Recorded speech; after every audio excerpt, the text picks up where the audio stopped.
बिस्मिल्लाहिर्रहमानिर्रहीम। Dear students, अस्सलाम वालेकुम। नवीद साबरी हियर।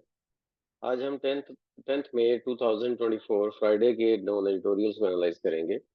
इसमें एनरोलमेंट ड्राइव एक इनिशिएटिव है गवर्नमेंट ऑफ पाकिस्तान का, जिसके हवाले से ये बात की जा रही है। तो कहा यह जा रहा है कि प्राइम मिनिस्टर ऑफ पाकिस्तान उन्होंने एक 4 इयर्स एजुकेशन इमरजेंसी का ऐलान किया है, और इस ऐलान के हवाले से हमारा एडिटर कहता है कि इस तरह के ऐलान तो पाकिस्तान में बहुत पहले भी हो चुके हैं, लेकिन उस पे असल चीज है अमल दरामद।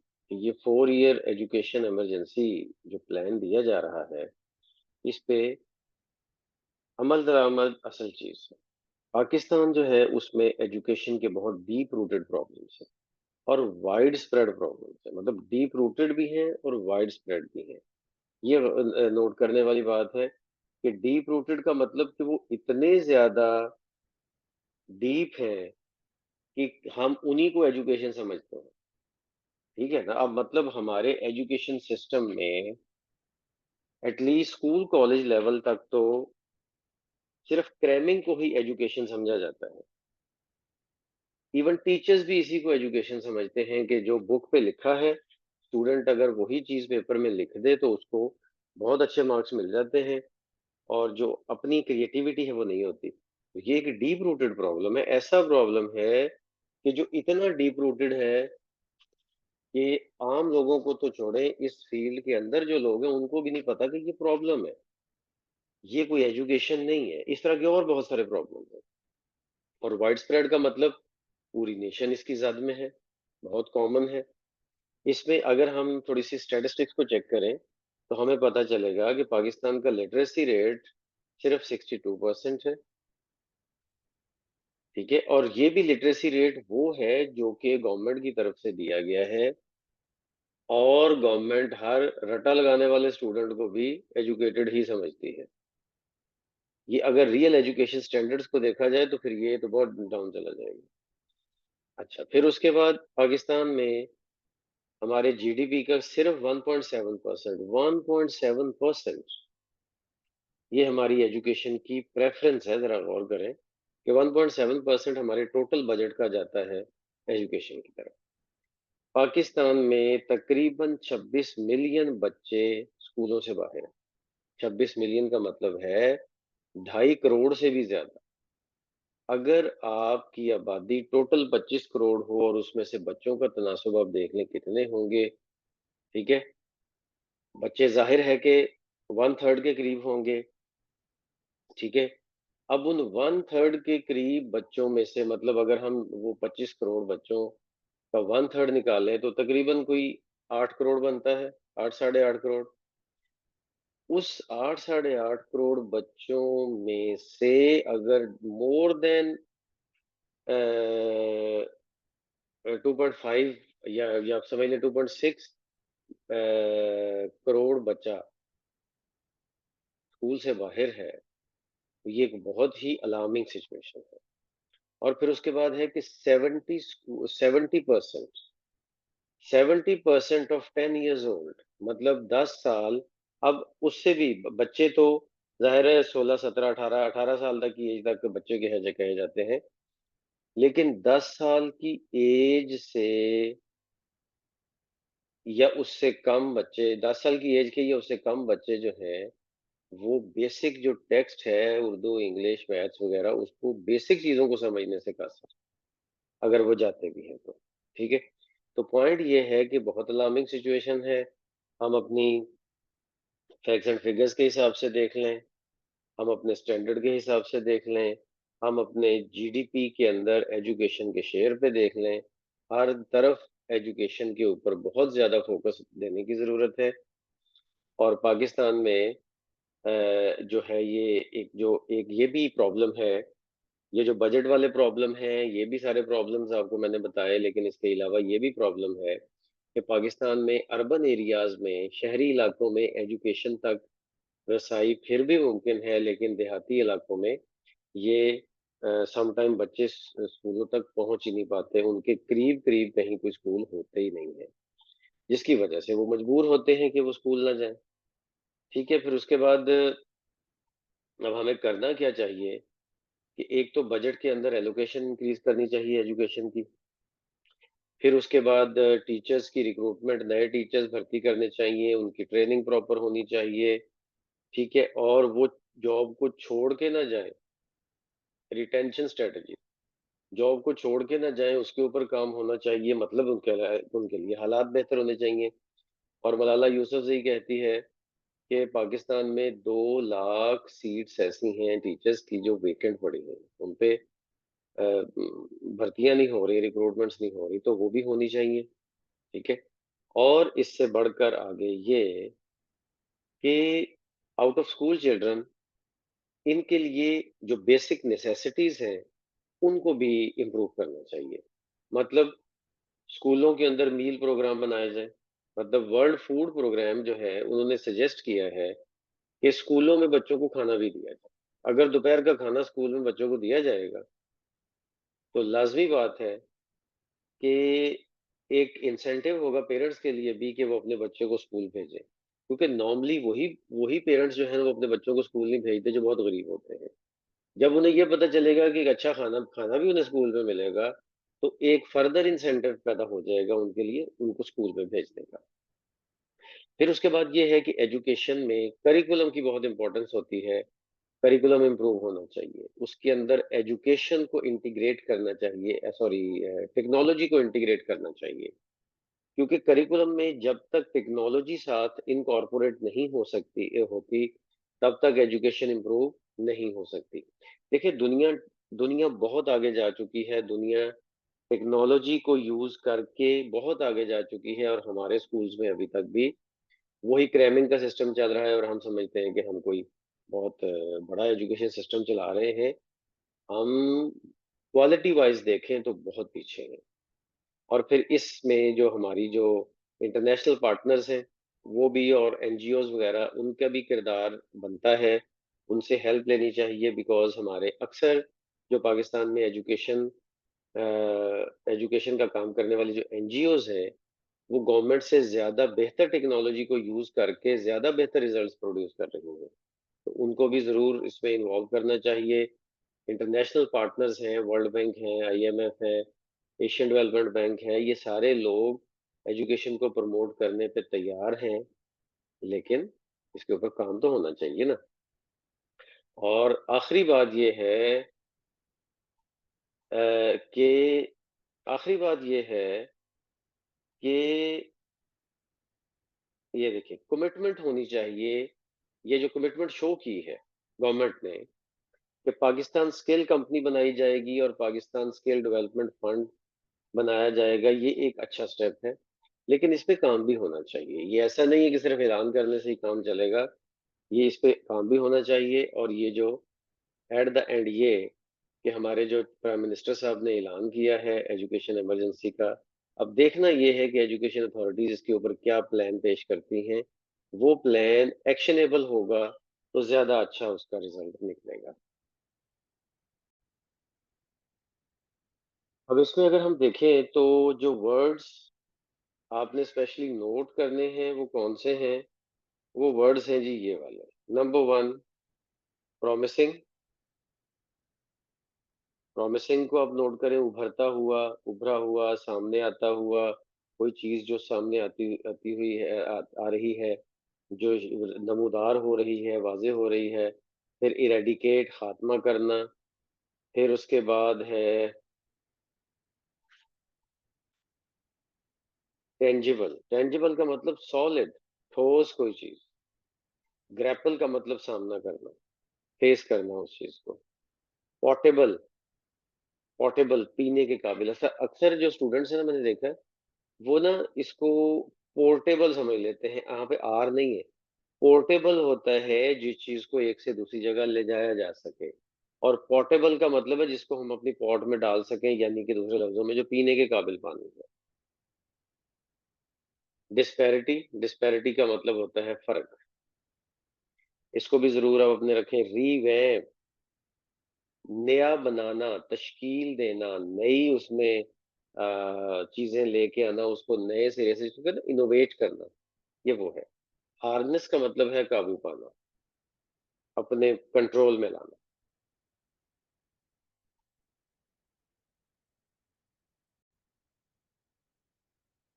अब हम आते हैं सेकंड एडिटोरियल की तरफ, जो ग्वादर आउटरीच है।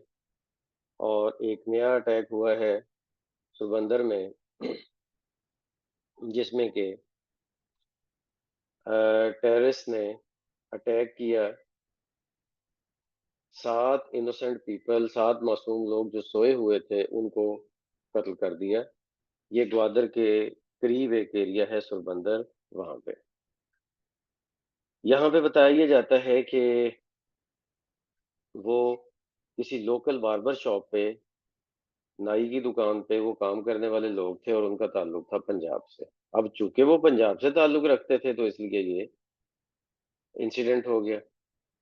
अभी एक दिन पहले ही प्रेसिडेंट ने वहां जाके बलूचिस्तान में एक पॉजिटिव ऐलान किया है कि जी बलूचिस्तान को हम कौमी धारे में उस तरह से शामिल करेंगे जैसे कि उनका हक बनता है। लेकिन अगर हम देखें तो पिछले 6 महीने में ये तीसरा वाक़या है। इससे पहले पंजाब ही से ताल्लुक वाले रखने वाले 9 मुसाफिरों को बस से, नोशकी में 9 मुसाफिरों को बस से उतारकर उन्हें मार दिया गया सबके सामने।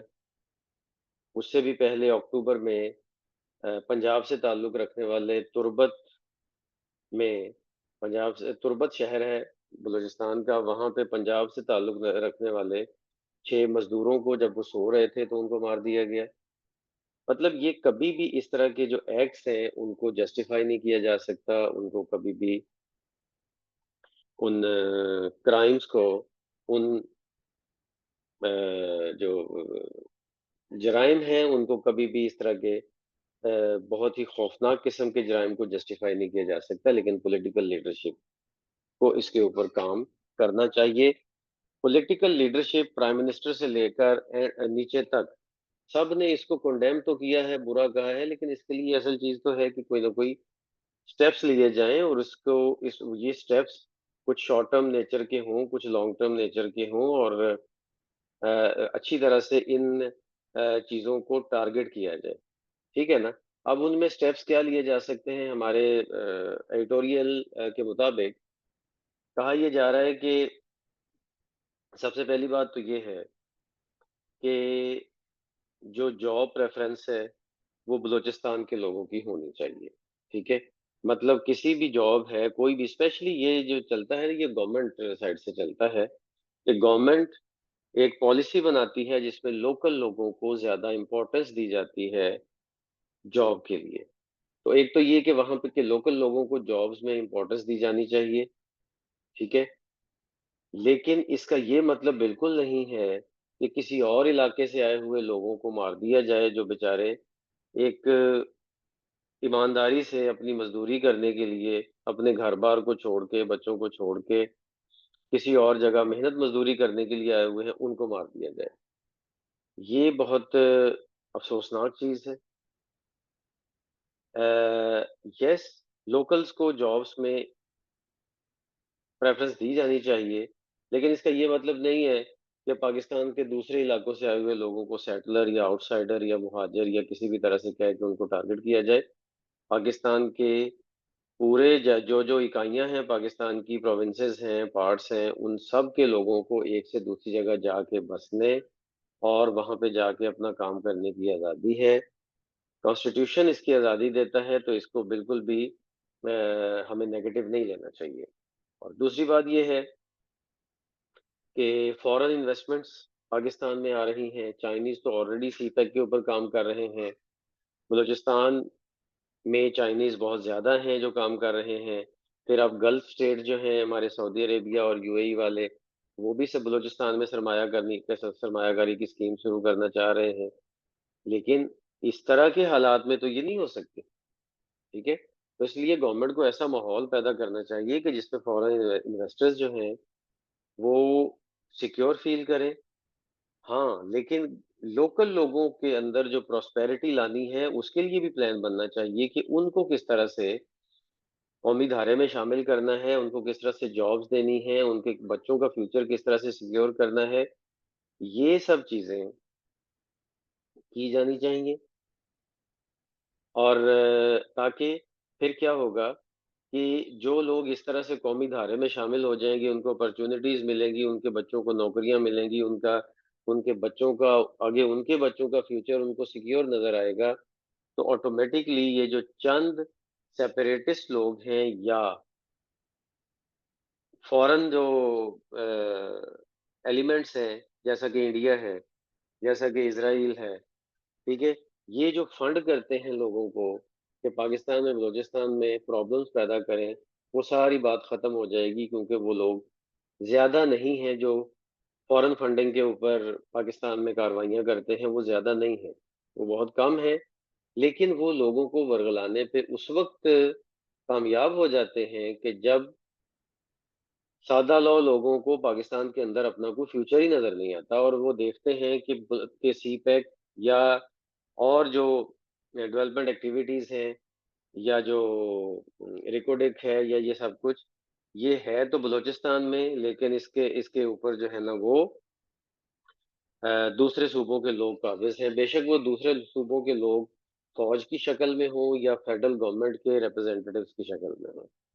तो इसलिए बलूचिस्तान में स्पेशल फोकस दे के डेवलपमेंट का सफ़र जो है वो जारी करना चाहिए ताकि इस तरह की जो अजीब किस्म की जो सोचें हैं कि जी दूसरे कंट्री के दूसरे पार्ट से आए हुए लोगों को मार दिया जाए, वो चीज़ें ख़त्म हो जाए। इसमें अगर हम देखें तो आउटरेज गुस्सा है, गुस्सा आउटरेज है जो हेडिंग के अंदर है जिसका ये भी आपको होना चाहिए आउटस्कर्ट्स आउटस्कर्ट्स कह लें या सबब्स कह लें, जो किसी भी शहर के बाहर-बाहर के एरियाज़ होते हैं उनको आउटस्कर्ट्स बोला जाता है। फिर उसके बाद अगर हम देखें तो वाव, वाव का मतलब होता है अहद का। ये भी आपको ज़रूर अपनी डिक्शनरी में शामिल करना चाहिए। रिप्रीहेंसिबल काबिल मुज़म्मत, ठीक है? कंडेमेबल आपने सुना होगा, अब ये रिप्रीहेंसिबल है। फिर उसके बाद अगर हम देखें होस्टाइल एक अच्छा वर्ड है जो आप ज़रूर यूज़ कर सकते हैं।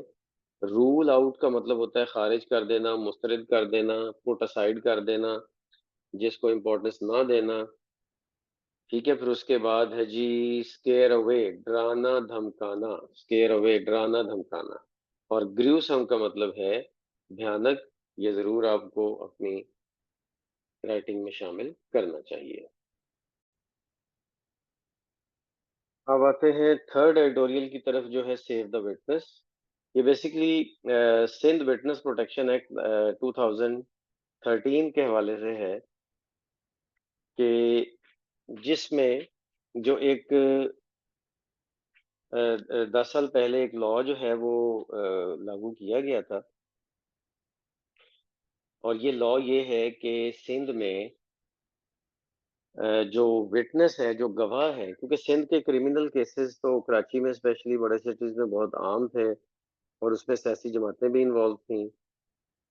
और फिर सियासी जमातें इन्वॉल्व हो जाती हैं तो ऑटोमेटिकली उन सियासी जमातों का कोई ना कोई असर गवर्नमेंट के अंदर भी होता है और गवर्नमेंट के अंदर असर है तो इसका मतलब पुलिस के साथ भी उनके ताल्लुकात हैं। तो मामला बड़ा सीरियस हो गया था।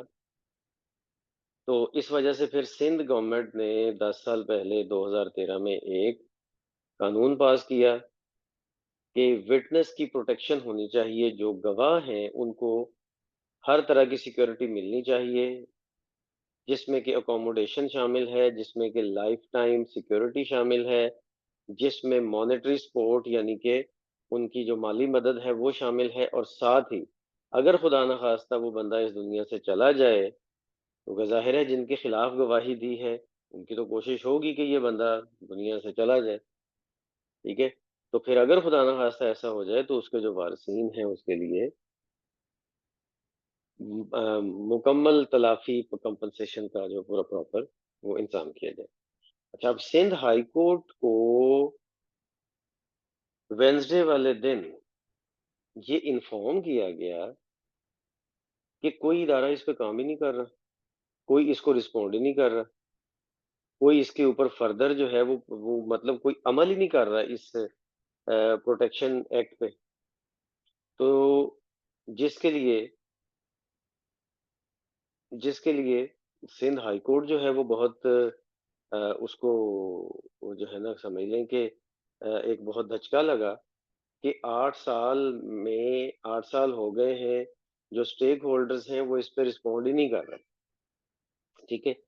और इस तरह से अगर और साथ ये बताया गया कि सितंबर 2014 में इसको वेरीफाई किया गया था, लेकिन उसके बाद मतलब ये कि इस पे अमल नहीं हो रहा, कानून तो बन गया, ठीक है? और एक रिपोर्ट ये हमें बताती है कि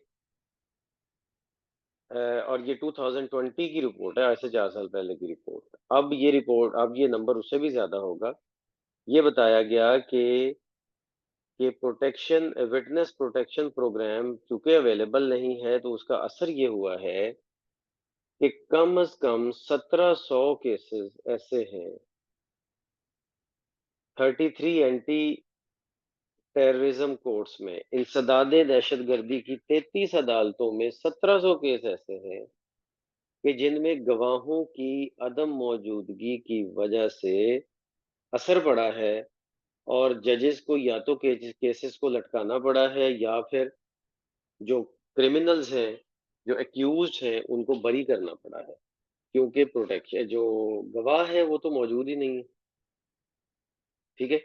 तो अब ये जो सारा ये कमी है कि गवाहों की कमी है, लोग देख भी लेते हैं इंसिडेंट को, गवाही देने के लिए तैयार नहीं होते। तो वो गवाही देने के लिए इसीलिए तो तैयार नहीं होते कि बाद में उन्हें पता होता है कि उन्हें भी मार दिया जाएगा, और बहुत सीरियस किस्म के इश्यूज हैं। क्रिमिनल्स के ताल्लुकात गवर्नमेंट तक होते हैं, पुलिस तक होते हैं, कोई उनको हाथ नहीं लगा सकता। ये सारे मामलात हैं, आपने कराची में देखा ही होगा, कराची में आपने सुना होगा, पढ़ा होगा कि स्पेशली सिंध में तो क्रिमिनल्स का और जो पुलिस है उनका काफ़ी क्लोज़ कनेक्शन पाया जाता है। बेशक पुलिस वाले ये इंडिविजुअल लेवल पे ही करते हैं, लेकिन ये है। अच्छा, फिर उसके बाद अब ये कहा जा रहा है कि पाकिस्तान का जो क्रिमिनल जस्टिस सिस्टम है, वो अब मज़ीद इस तरह के मामलात को इसको सस्टेन नहीं कर सकता। पाकिस्तान में बहुत बुरे हालात हैं, तो चाहिए ये कि फूल प्रूफ इन्वेस्टिगेशन होनी चाहिए और उसके थ्रू ये सारी सिचुएशन इम्प्रूव होनी चाहिए, और फिर प्रॉपर सेंसिटाइज्ड पुलिसिंग होनी चाहिए। सेंसिटाइज्ड पुलिसिंग का मतलब ये है कि जो सामने नज़र ना आए बस महसूस करें, ठीक है? और और फिर उसके बाद है जी कि रॉबस्ट विटनेस प्रोटेक्शन मैकेनिज्म बनना चाहिए, एक बड़ा हैवी किस्म का, स्ट्रॉन्ग किस्म का गवाहों की हिफाजत का एक पूरा तरीकाकार बनना चाहिए, जिससे कि गवाहों की सिक्योरिटी एंड सेफ्टी जो है वो इंश्योर की जा सके और ट्रायल्स जो हैं वो प्रॉपर वे में हो सकें। इसमें ये भी सजेशन दी गई है कि जो गवाही है वो इन कैमरा सेशन में ली जाए, गवाही वीडियो लिंक के थ्रू भी ली जा सकती है। इस तरह करके कुछ गवाहों को महफूज करने के लिए कुछ इकदाम किए जा सकते हैं, लेकिन ये तब तक नहीं हो सकते जब गवर्नमेंट की कंप्लीट विल ना हो ये काम करने की। इसमें अगर हम देखें तो जो अच्छे वर्ड जो आप यूज कर सकते हैं उनमें इनएक्ट है, लागू करना। फिर उसके बाद हाँ, कॉग्निजेंट। कॉग्निजेंट का मतलब होता है जानने वाला, वाकिफ, ताल्लुक रखने वाला, कनेक्टेड। फिर उसके बाद है जी कल्पेबल। कल्पेबल मुजरिम, जो चीज जिसको पकड़ा जा सकता है। डर्थ का मतलब होता है कमी। फिर उसके बाद है जी डिसमेंटल का मतलब खत्म करना। यस, ये भी जरूर आपको ऐड करना चाहिए। फिर टिल्ट है, मोड़ना, हकायक का रुख मोड़ना जिसको कहते हैं, ट्विस्ट करना। फिर उसके बाद रॉबस्ट एक अच्छा वर्ड है, एडजेक्टिव के तौर पर यूज होता है, मजबूत। इसका आपको यूज करना चाहिए, ठीक है? और डिस्क्रीट का मतलब होता है मोहतात। तो स्टूडेंट, इसके साथ ही हमारा आज का लेक्चर कंप्लीट होता है। मिलते हैं नेक्स्ट लेक्चर में। अल्लाह हाफिज।